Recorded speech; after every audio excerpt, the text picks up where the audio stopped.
Bismillahirrahmanirrahim. Assalamualaikum warahmatullahi wabarakatuh.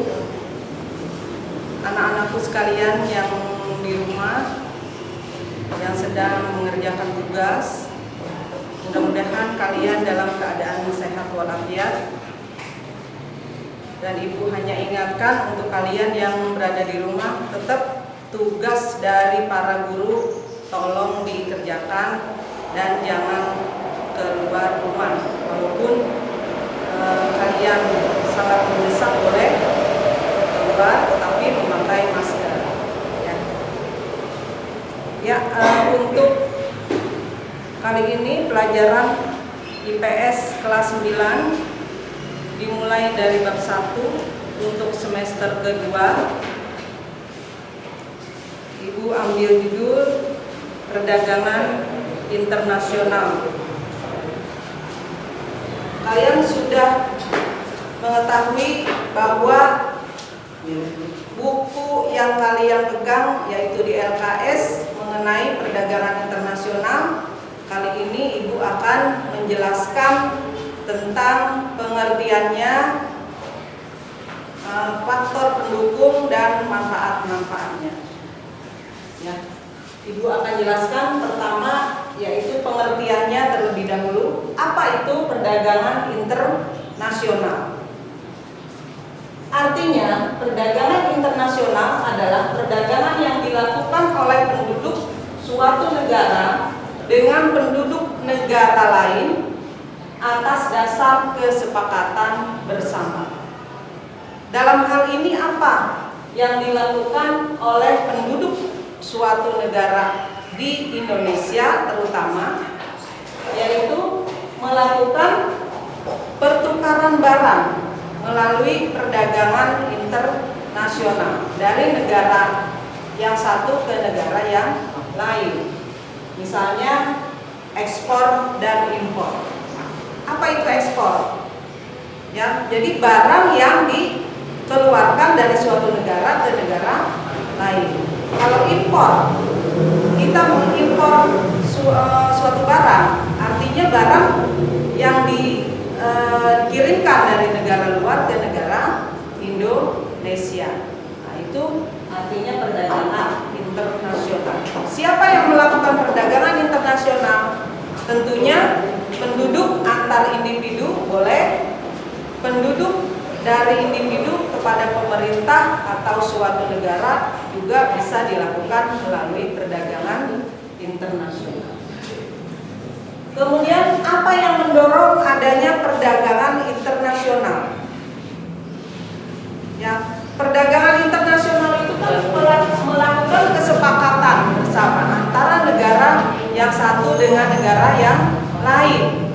Apa yang diekspor dan apa yang diimpor? Tentunya barang yang tidak dimiliki di negara yang satu atau di negara Indonesia tidak memiliki barang yang diinginkan. Nah, tentunya Indonesia perlu mengimpor dari negara lain. Apa itu faktor pendorongnya? Pertama adalah perbedaan sumber daya alam yang dimiliki. Apa artinya? Sumber daya alam di negara yang satu dengan negara yang lain tentunya berbeda-beda. Terutama di negara kita yaitu negara Indonesia. Apa sumber daya alam yang dimiliki oleh negara Indonesia? Misalnya rempah-rempah. Sumber daya alam yang lainnya misalnya hutan. Kemudian pertanian, itu sumber daya alam yang dimiliki oleh negara kita. Kemudian apa yang dimiliki oleh negara lain tentunya berbeda. Di Jepang misalnya, itu sumber dayanya kebanyakan memiliki ilmu teknologi yang canggih. Karena adanya sumber daya alam yang berbeda-beda, maka kita ada pertukaran produksi, yaitu dengan melakukan perdagangan internasional. Artinya apa? Yang tidak dimiliki di Indonesia sumber daya alamnya, kita meminta atau negara lain. Supaya apa? Supaya negara yang kita tidak miliki itu akan menjadi pelengkap untuk keberhasilan produksi yang ada di negara itu sendiri. Kemudian yang kedua, adanya teknologi. Ini juga sama. Dalam teknologi, Indonesia masih jauh ketinggalan atau belum mempunyai tenaga ahli yang dimiliki oleh negara kita, masih sedikit. Dan kita melakukan perdagangan internasional dengan negara lain. Karena apa? Karena teknologi yang ada di Indonesia itu sangat diperlukan supaya adanya keberhasilan produksi di negara Indonesia. Contohnya, misalnya Indonesia membangun atau melakukan pertanian tidak memiliki alat teknologi. Nah, kita perlu memiliki alat teknologi supaya apa? Supaya produksi yang kita hasilkan itu lebih banyak. Terutama kita mengimpor dari negara-negara yang sudah memiliki teknologi yang modern. Misalnya, kita mengimpor mesin-mesin yang canggih, mesin-mesin modern. Misalnya mesin untuk membajak sawah, misalnya mesin untuk biaya produksi di perusahaan-perusahaan. Nah, itu kan perlu adanya pertukaran barang dengan melakukan perdagangan internasional. Kemudian yang ketiga, adanya penghematan biaya produksi. Supaya hemat biaya produksi kita harus melakukan juga perdagangan internasional. Artinya apa? Untuk menghemat produksi yang ada di kita mempunyai beberapa hasil hutan. Misalnya kayu, ya, kayu baja, yang buat lemari itu, kayu yang jati, ya, kayu jati. Itu kayu jati kalau kita olah sendiri itu tidak hemat biayanya. Bagaimana supaya untuk menghemat biaya produksi? Kita impor, kita ekspor ke negara lain dalam bentuk kayu. Kayunya diekspor ke negara lain untuk apa? Untuk diproduksi di sana melalui diproduksi di sana supaya menghasilkan produksi yang lebih banyak, yang lebih menguntungkan. Ya, kemudian kalau sudah biaya produksinya sudah dilakukan, maka kita mengekspor ke negara lainnya itu lebih hemat biayanya daripada kita membuat sendiri produksinya. Kemudian yang keempat, perbedaan selera. Tentunya di setiap negara, antara negara yang satu dengan negara yang lain itu mempunyai selera yang berbeda-beda. Seleranya apa? Contohnya, negara Jepang. Negara Jepang itu penghasil ikan yang sedikit. Korea misalnya mempunyai penghasilan memperoleh ikan yang lebih banyak. Jepang lebih sedikit misalnya. Ya, kalau Korea terkenal dengan alat-alat elektronik. Misalnya apa?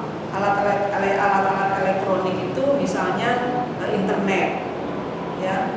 Kemudian alat-alat teknologi yang lainnya juga. Karena perbedaan selera, Jepang seleranya misalnya dia memproduksi ikan yang harus lebih banyak. Makanya Jepang dan Korea melakukan pertukaran barang yang tidak ada dimiliki oleh Jepang, seleranya tidak ada di Jepang, dia mengekspor ke mengimpor dari negara Korea. Begitupun sebaliknya, negara Korea mengekspor dari negara Jepang.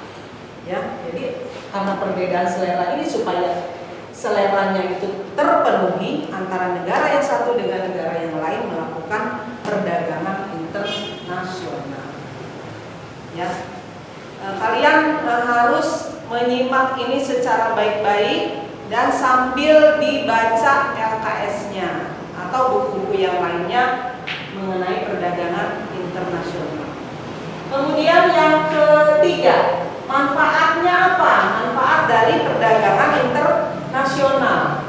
Pertama, memperoleh barang yang tidak dapat diproduksi di negara sendiri. Seperti yang telah kita ketahui bersama, yang pertama juga sama. Ya, yang tidak ada di negara sendiri, kita melakukan produksi ke negara lain atau melakukan pertukaran barang dengan melakukan perdagangan internasional. Apa yang tidak dapat diproduksi di negara sendiri? Misalnya, di negara Indonesia tidak mempunyai teknologi yang canggih, ya, untuk melakukan keuntungan produksi di negara sendiri dan lebih banyak produksinya untuk menghemat biayanya, dan kita juga harus melakukan perdagangan internasional dan harus mempunyai alat teknologi yang canggih. Kemudian kita harus melakukan perdagangan internasional antara negara Indonesia dengan negara misalnya di Korea. Itu terkenal dengan teknologinya. Itu kita melakukan perdagangan internasional keluar atau keluar negara itu untuk memperluas pasar. Ya, jadi diperluas pasar produksinya. Dan juga untuk menambah keuntungan. Yang keempat, mempererat hubungan antar bangsa. Ya, tentunya. Ya, tidak dipungkiri kalau negara yang satu dengan negara yang lain sudah melakukan kerjasama melalui perdagangan internasional, tentunya hubungan antar negara yang satu dengan negara yang lain itu akan semakin erat dan menambah persahabatan atau hubungan antar bangsa akan menjadi lebih baik. Kemudian yang kelima, mendorong kemajuan ilmu teknologi. Ya, seperti di kita halnya negara Indonesia tadinya tidak mengenal alat-alat teknologi atau ilmu pengetahuan dan teknologi yang canggih, kita sekarang sudah memilikinya karena sudah melakukan perdagangan internasional. Itu manfaat dari perdagangan internasional. Kemudian yang lainnya juga masih banyak manfaatnya. Kalian bisa buka-buka buku lagi di LKS atau buku-buku yang pegangan kalian sudah ada di rumah masing-masing. Kalian harus lebih banyak membuka buku dan membaca-bacanya lagi. Itu hanya memberikan sedikit penjelasan agar kalian tidak jenuh dengan tugas-tugas yang kalian sudah kerjakan. Hanya ini sedikit yang Ibu berikan, mudah-mudahan dengan sedikit ilmu yang kalian resapi ini mudah-mudahan bermanfaat dan kalian bisa sedikit lebih banyak mengetahui apa aja perdagangan internasional, kemudian apa saja faktor pendorongnya dan apa saja manfaatnya. Ya, nanti setelah ini tugas yang akan Ibu berikan ada di aplikasi Classroom kalian masing-masing. Itu saja yang dapat Ibu sampaikan. Mudah-mudahan kalian dapat meresapinya dengan baik. Ibu akhiri. Wabillahi taufiq wal hidayah. Wassalamualaikum warahmatullahi wabarakatuh.